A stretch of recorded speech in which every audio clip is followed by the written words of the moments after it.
¿Sabes?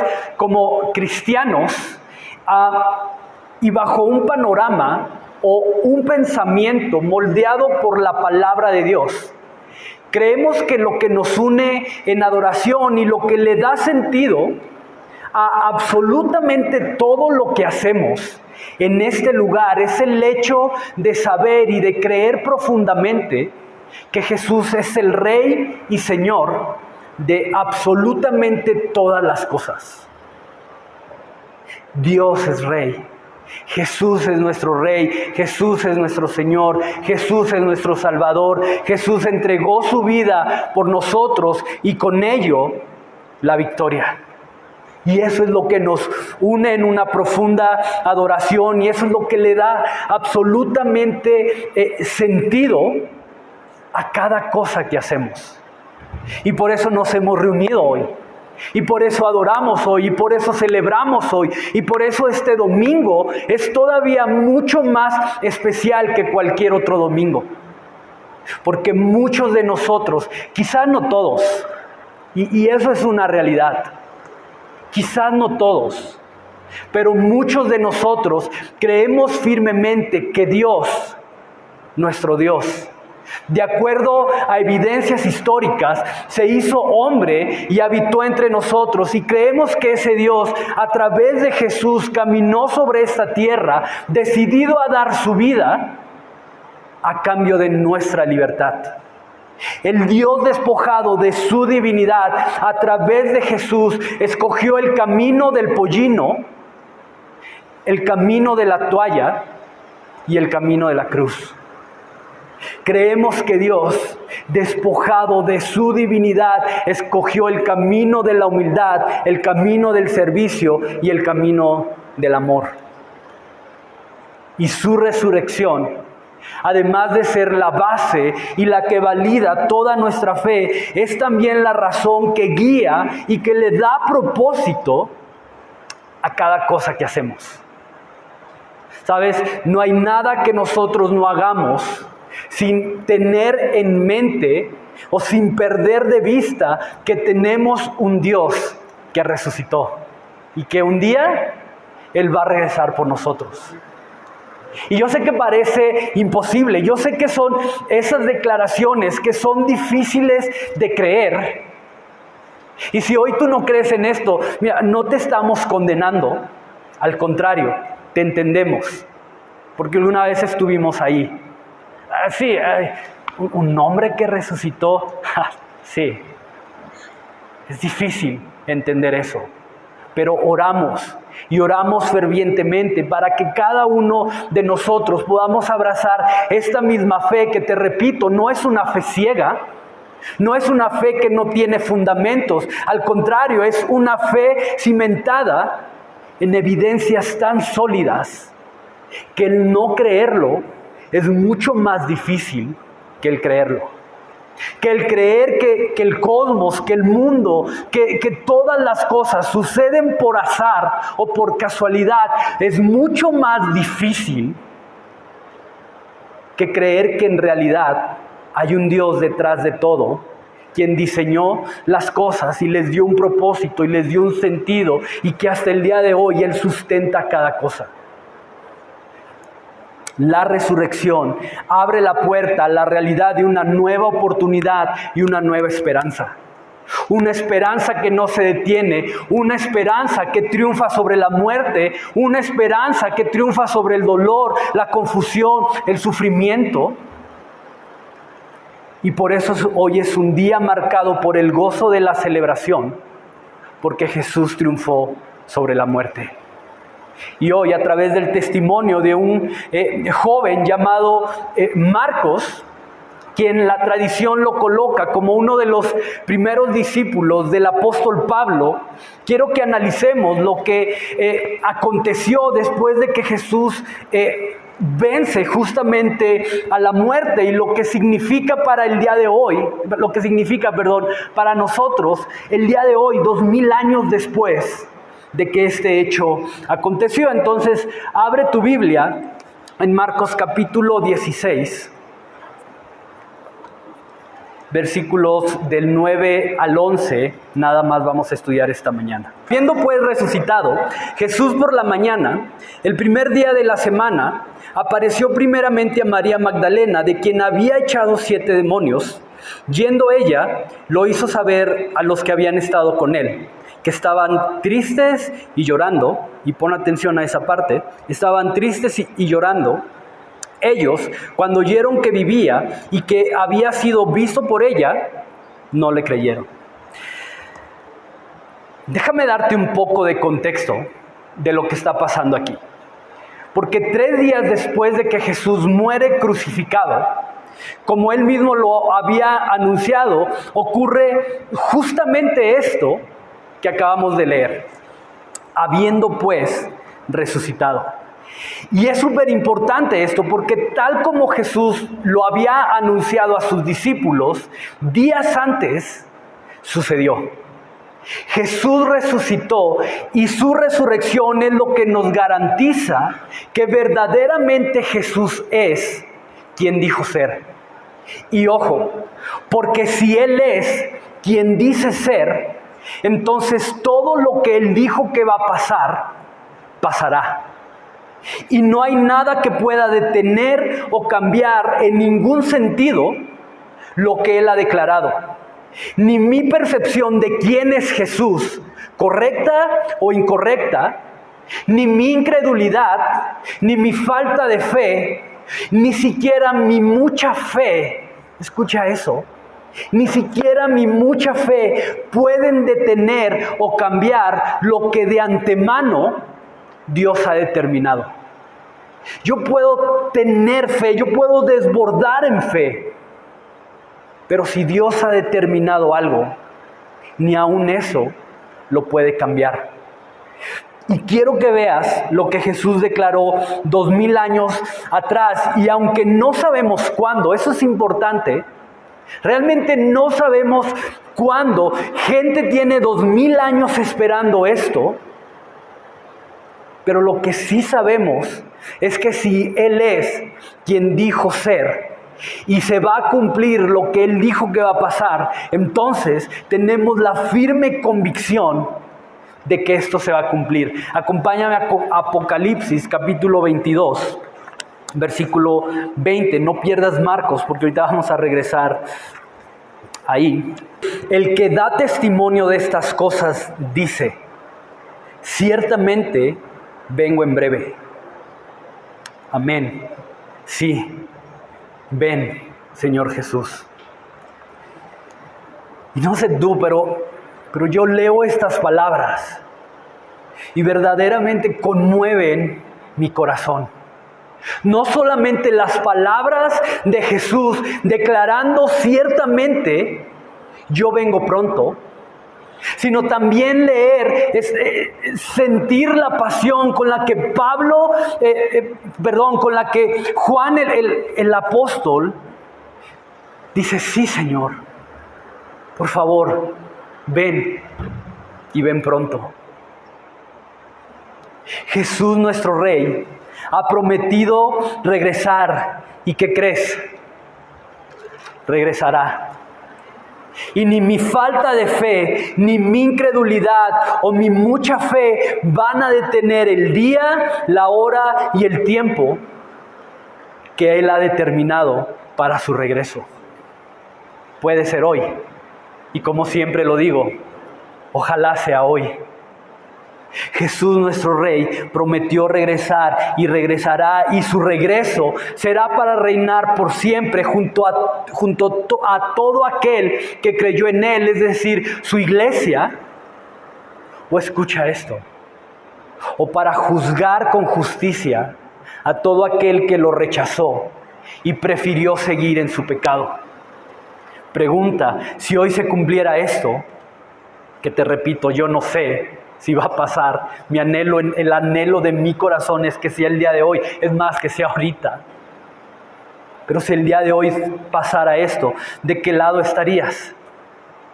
¿De los que irían con Él a gobernar o de los que serían juzgados con justicia? Porque simplemente decidieron rechazarlo y continuar en su pecado. No lo sé. Y eso es entre tú y Dios. Y nuestro anhelo es que todos pudiéramos tener la certeza y decir, amén, gloria a Dios, yo voy a estar con aquellos con los que van a reinar junto a Jesús.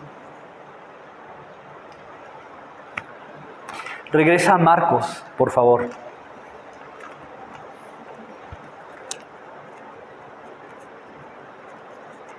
Marcos capítulo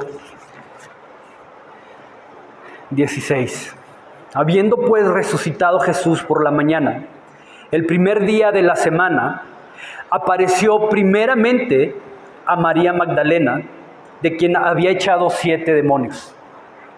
Ahora esta mujer, no lo dice aquí, pero en los otros evangelios, nos dice que junto con otras 2 más mujeres, habían comprado especias aromáticas para terminar de preparar el cuerpo de Jesús para la sepultura, ¿no? Para la tumba.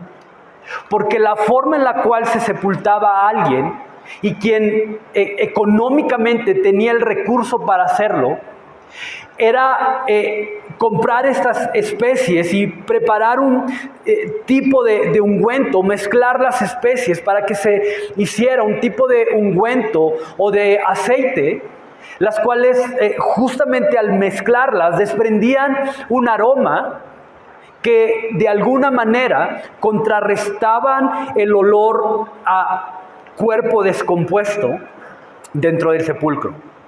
Hay algunos comentaristas, de acuerdo a evidencias históricas, que creen que el aroma que desprendían estas especies al mezclarse era un aroma cítrica, ¿no? y fresco, que te repito, el propósito era contrarrestar o anular el cuerpo, el olor, a cuerpo descompuesto. Pero debido a que Jesús murió un viernes, alrededor de las 3 de la tarde, y de acuerdo a la ley de los fariseos, estaba ya muy cerca la hora de la preparación, que era un tiempo en que todo judío tenía que apartar para prepararse, ¿no? Le llamaban la hora de la preparación, porque era justamente eso. Un tiempo en el que todo judío tenía que apartar exclusivamente para prepararse y poder recibir el día más importante para la tradición hebrea, que era el Shabbat o el día de reposo. Entonces, esto termina combinándose y termina dándole un sentido muy significativo a lo que estamos hablando. Porque este par de hechos, la muerte de Jesús alrededor de las 3 de la tarde, junto con la proximidad del tiempo de la preparación, terminaron provocando que Jesús fuera bajado de la cruz y colocada de manera improvisada y urgente en el sepulcro de un hombre llamado José de Arimatea, quien se había convertido en un seguidor de Jesús y quien había ido con Pilato a decirle: hey, Pilato, la hora de la preparación está cerca. Jesús está en la cruz. Por favor, permíteme tomar su cuerpo. Lo voy a poner en mi tumba, una tumba que yo tengo. Lo voy a dejar ahí. Cuando pase el día de reposo, voy a regresar para poder prepararlo de manera digna. Y entonces sí, poder enterrarlo o sepultarlo como se debe. Pero debido a la urgencia, debido a la prontitud con el que tuvieron que hacer estas cosas, lo único que pudieron hacer con el cuerpo de Jesús fue envolverlo en una especie de tela con la esperanza de poder regresar y terminar prepararlo. Ahora, no sé si puedes ver, pon atención a eso, pero no sé si puedes ver hasta dónde llega la humillación de Jesús. Porque cuando Jesús nace, digamos 33 años atrás, cuando Jesús nace, tiene que nacer en un pesebre, porque no hay un lugar apropiado para recibirlo, y cuando muere, Ni siquiera hay tiempo para preparar su cuerpo de una manera digna. Haya pues en vosotros este sentir que hubo en Jesús, dice Pablo en Filipenses. Desde su nacimiento hasta lo último de su muerte, Jesús probó la humillación, Jesús que probó el quebranto, Jesús probó el desprecio. Y la forma en la cual Jesús vivió le da un peso y valida cada una de sus enseñanzas. Aprendan de mí, dijo Jesús. Aprendan de mí que soy manso y humilde de corazón. ¿Por qué Jesús tenía la autoridad de decir estas cosas? ¿Por qué Jesús tenía la confianza, la autoridad de decir, ¿saben qué? Véanme, aprendan de mí. Porque sus palabras iban respaldadas a través de los hechos. Y debes saber esto, el ser formados a la imagen de Jesús incluye pasar por lo que Él pasó. El ser formados a su imagen incluye compartir su sufrimiento y probar su aflicción. Déjame repetirte eso por si no lo cachaste. Pero el ser formados a la imagen de Jesús incluye compartir su sufrimiento y probar de su aflicción. Una de las últimas enseñanzas con las cuales Jesús iba a marcar el corazón de sus discípulos fue justamente eso. En el mundo van a tener aflicción, pero confíen, porque yo ya he vencido. En el mundo tendrán aflicción. Jesús, ¿qué cosas nos estás diciendo? Padre, Jesús, tú eres el líder de un movimiento. ¿Qué no se supone que tienes que animarnos? ¿Qué no se supone que tienes que alentarnos a continuar? ¿Cómo que en el mundo vamos a tener aflicción? Y Jesús dice, sí. Y creas en Dios, y nuevamente, creas en Dios o no, la aflicción es parte de la vida. Tú y yo no podemos librarnos de eso. Por más que tú digas, ¡ay, cómo odio a ese Dios del cual tanto y tanto y tanto me hablan! ¿Sabes qué? Las aflicciones están ahí. Por más que digas, cómo arde mi corazón por ese Jesús que dio su vida por mí, ¿sabes qué? Eso no nos libra de la aflicción. Y sí, escuchar eso definitivamente no es para nada atractivo.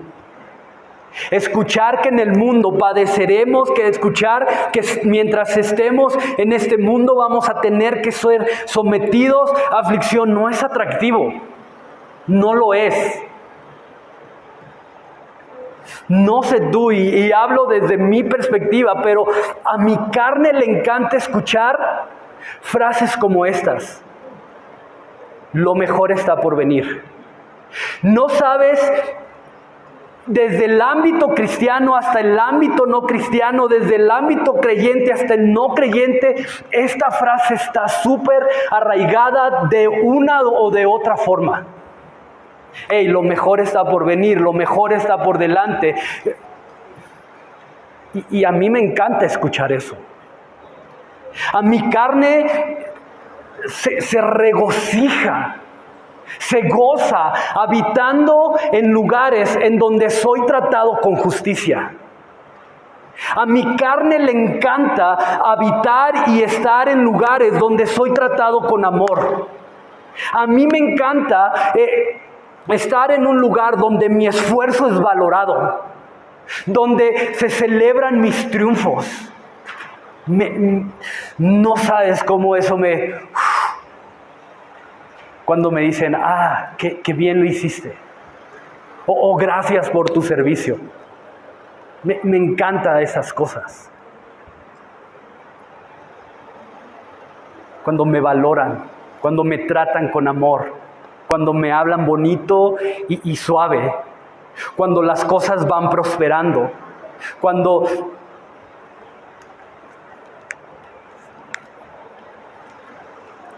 Pero ¿qué hago entonces con un Isaías 57, por ejemplo, que declara que Dios habita con el quebrantado y humilde de espíritu?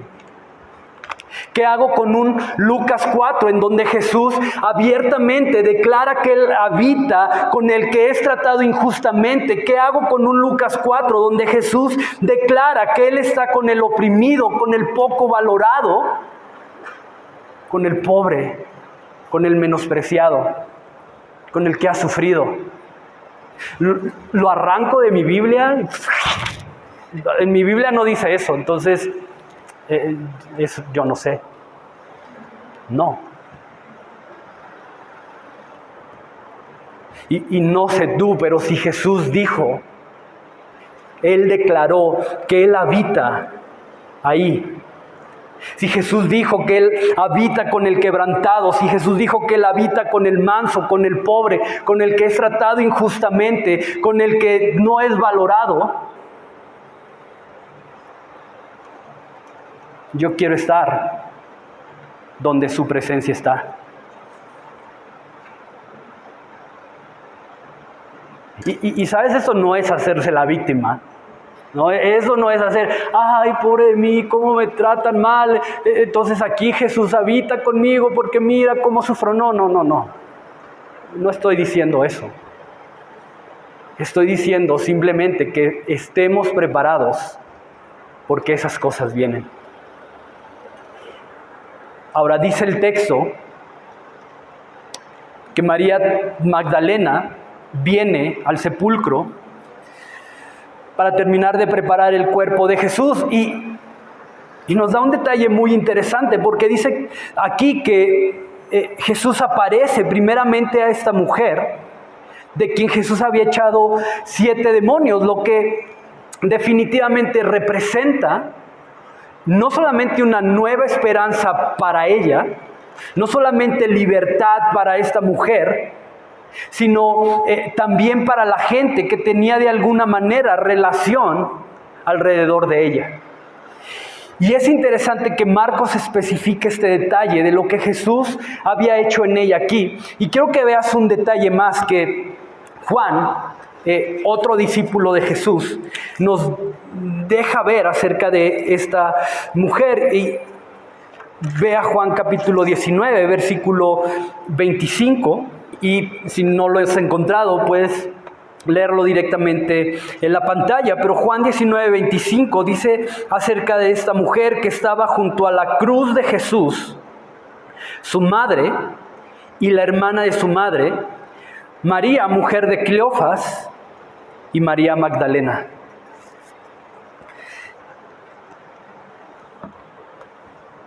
Junto a la cruz de Jesús,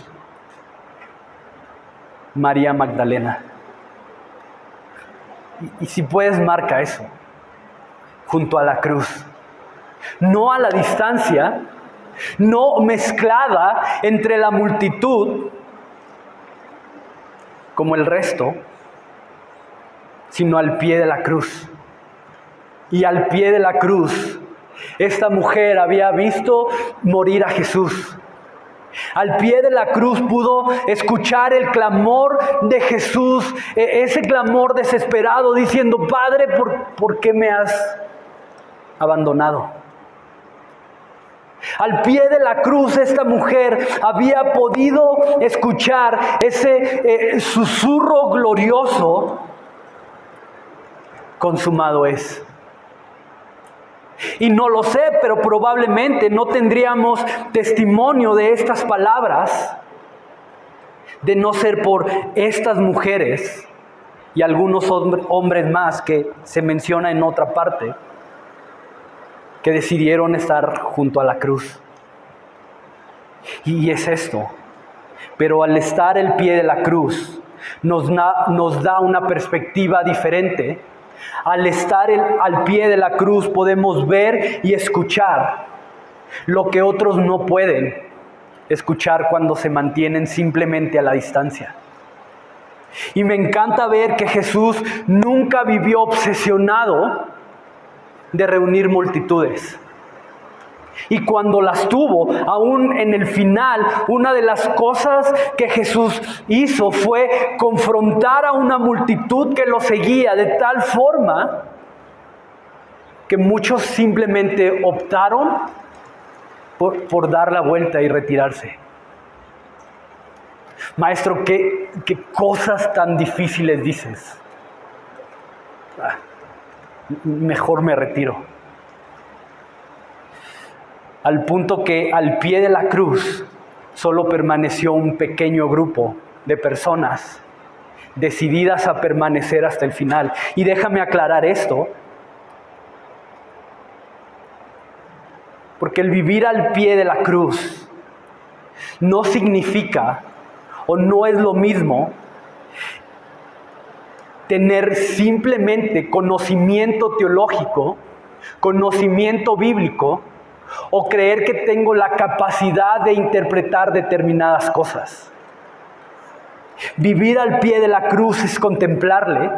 Vivir al pie de la cruz es estar atento y presente a su voz. Vivir al pie de la cruz es hacer verdaderamente de su presencia nuestro mayor deleite. Porque no sé en qué punto, pero tristemente hemos confundido esto, conocimiento y saber cosas y volvernos simplemente expertos en historias bíblicas y estar totalmente alejados de verdaderamente experimentar la presencia de Dios en nuestras vidas. Y son dos cosas muy diferentes. Y ese es el problema, que muchas veces nos conformamos simplemente siguiendo y observando a la distancia, donde no hay un compromiso, donde no hay una constancia, donde no hay una permanencia, donde si hoy tengo ganas, agarro esto, si hoy no tengo ganas, ahí se queda. Donde si hoy tengo ganas de venir a la iglesia, vengo, si hoy no tengo ganas, no pasa nada. Y nos conformamos con eso. En lugar de vivir en ese terreno peligroso en el que Jesús se vuelve completamente radical y en el que solo un pequeño grupo de personas está dispuesto a correr el riesgo de permanecer. Ahora hay otro punto interesante aquí. Regresa por favor a Marcos.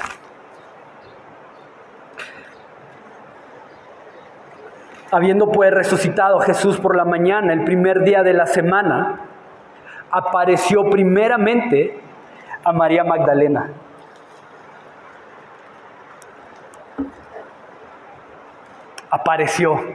Apareció primeramente.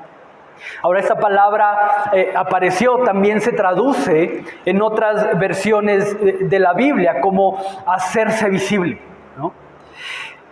Jesús se hizo visible primeramente a María Magdalena. Ahora, ¿por qué primeramente a ella? ¿Por qué no a los discípulos primeramente? ¿Por qué no a los fariseos, quien lo habían condenado a esa muerte tan violenta? ¿Por qué no ante Pilato para que viera que realmente era el rey de los judíos? ¿Por qué a una mujer cuyo pasado había sido marcado por una profunda oscuridad como lo era el ser poseída por 7 demonios? 7. Yo ni sé cómo se vería una mujer así. Y no voltees a ver a nadie, por favor. Pero ¿por qué a esta mujer? ¿Por qué de todas, probablemente la menos digna de tener este primer encuentro con el Jesús resucitado? Y sabes, creo que pudiéramos tratar de encontrar alguna explicación teológica y comenzar a hacer toda una doctrina de esto y decir que porque las mujeres también son importantes en el reino de Dios y porque las mujeres también pueden predicar y porque las mujeres, no lo sé. No quiero meterme en ese debate el día de hoy. Creo que es mucho más sencillo que eso. La realidad es que Jesús se hace visible en primer lugar a ella simplemente porque fue la primera en venir a la tumba. Y punto. Mientras los discípulos están ahogados en temor, mientras los discípulos están tristes, mientras los discípulos están llorando y profundamente decepcionados porque el que creían que iba a ser el rey y el que les iba a dar una posición política dentro de Israel, ahora estaba en una tumba. Y el punto es este. Jesús se revela y se hace visible en proporción a cuánto estamos dispuestos a buscarle. Jesús está ahí, pero soy yo quien necesita aprender a verlo en medio de cualquier circunstancia. Jesús está ahí, pero soy yo quien necesita aprender a verlo y a escucharlo en medio de mi dolor. Jesús está ahí, pero soy yo quien necesita aprender a verlo y a escucharlo en medio de la prueba, aún con mayor claridad que puedo verlo cuando las cosas vienen envuelto en gozo y prosperidad. Porque ahí es fácil ver a Jesús. Gracias Dios porque me has dado esto, gracias Dios porque has suplido esto, gracias Dios, y es facilísimo ver su mano.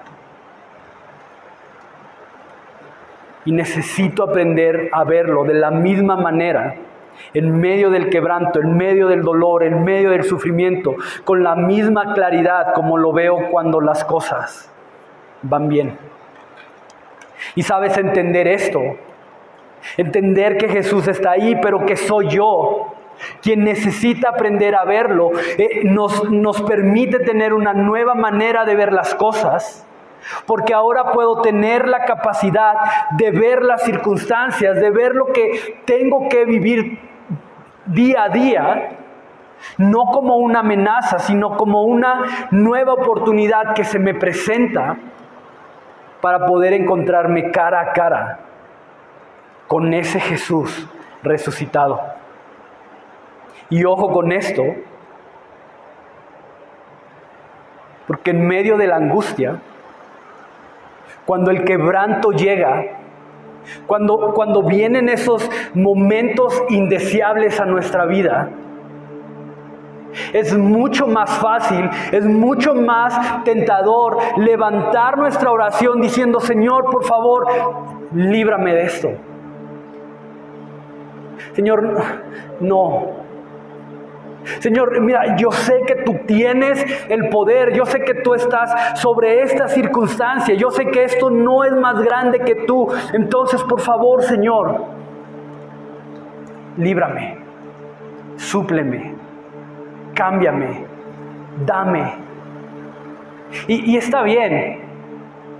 Digo, no estoy condenándote o condenándome cuando oramos de esta manera, porque ¿a quién le gusta sufrir? Levanta tu mano si te encanta sufrir. Creo que no. Creo que no tengo que ser demasiado honesto para exponer mi corazón delante de ti y decirte: ¿sabes qué? A mí estas cosas no me gustan. Yo no estoy esperando que suene mi celular para que me digan: ¿sabes qué? Pasó esto, vente, córrele. Yo no estoy esperando un día en la mañana levantarme con un dolor, ir al médico y decirme: ¿sabes qué? No estás bien. Ve a hacerte estos estudios, porque puede ser algo grave. Yo no. Digo, a lo mejor de aquel lado sí, hay quien diga, que vengan las pruebas, no, venga el sufrimiento, venga el dolor. Yo entiendo que tengo que ser formado a la imagen de Cristo, entonces que venga todo eso. Si te soy sincero, muchas veces yo he orado, Señor, no soy el único. Señor, hay otras personas que también necesitan ser formadas a tu imagen. Mira, ve para allá y vas a encontrar unas cuantas. Y sabes, creo que ese deseo de librarnos del sufrimiento, creo que ese deseo de librarnos de la aflicción, más que un acto egoísta, en el fondo es un anhelo nostálgico de volver a casa, de volver a donde todo tenía un diseño original y recuperar nuestra esencia. Y no lo sé, pero quizá hoy llegaste a este lugar justamente anhelando eso. Quizá has venido de una temporada en donde anhelas que los problemas se acaben, que las cosas cambien, que las circunstancias sean diferentes. Pero quizá también hoy las cosas no cambian. Quizás vas a regresar a tu casa a encontrarte con los mismos problemas. Quizás vas a regresar de donde vengas a encontrarte con las mismas luchas, con los mismos temores. O quizás simplemente vas a regresar para descubrir que eso que era un problemita ahora es un gran problema. Pero ante eso tienes dos opciones. O simplemente te rindes y te ahogas en tu angustia, o simplemente te rindes y te ahogas en tu temor, o simplemente te rindes y te ahogas en tu rencor, o le pides al Señor que haga algo mucho más grande que eso. Y el día de hoy Él abra tus ojos para que puedas ver su luz brillando en medio del valle de sombra de muerte por el que quizá estás pasando hoy. Porque Jesús se hace visible para quien le busca.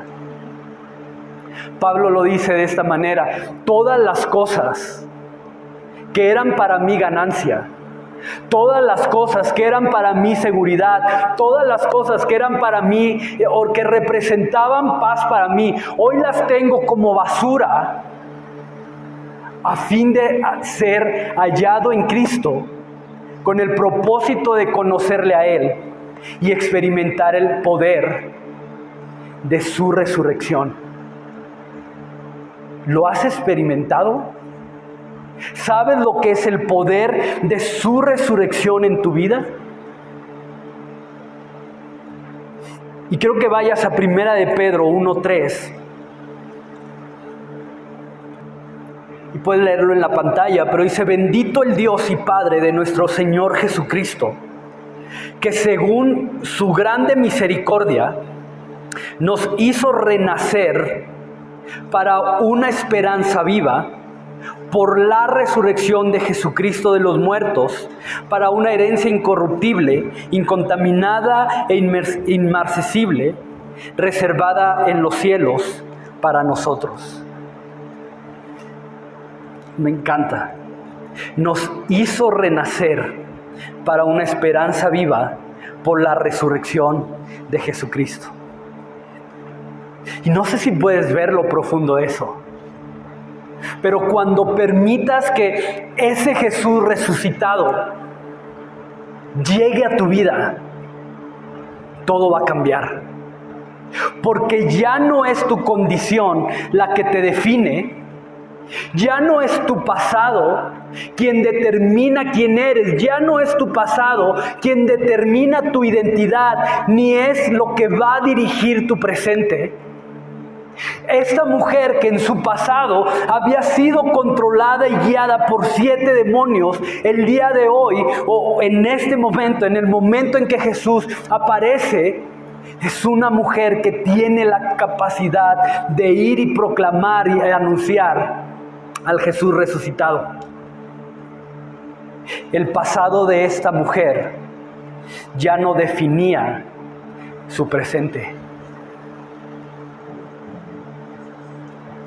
Y hoy tú y yo tenemos la posibilidad, o se abre la posibilidad a una nueva manera de vivir, en donde ahora tenemos la capacidad de escuchar y de someternos amorosamente a la sabiduría de Dios, para que sea Él y no nuestras emociones, que sea Él y no nuestros deseos, que sea Él y no nuestro pasado lo que guíe nuestro presente y determine nuestro futuro. Y ese es el poder de su resurrección: dar vida a lo que estaba muerto, dar libertad a lo que vivía atado por un pasado, sanar y restaurar lo que estaba roto, dar esperanza sobre aquello que parecía estar perdido. Nuestro pasado ya no nos define ni nos guía, sino la esperanza de saber que Jesús resucitó y que Él tiene el poder para hacer nuevas todas las cosas. Y la resurrección es un regalo que está disponible para todo aquel que está dispuesto a recibirla. Y nuestro anhelo es que el día de hoy tú puedas salir de aquí diciendo: Señor, dame tu resurrección. Permíteme tener un encuentro contigo, con el Jesús resucitado, con el Jesús que tiene el poder, que tiene la autoridad para cambiar nuestra vida, para dar esperanza donde no hay esperanza, para dar libertad donde quizá otros han colocado cadenas. Reescribir historias.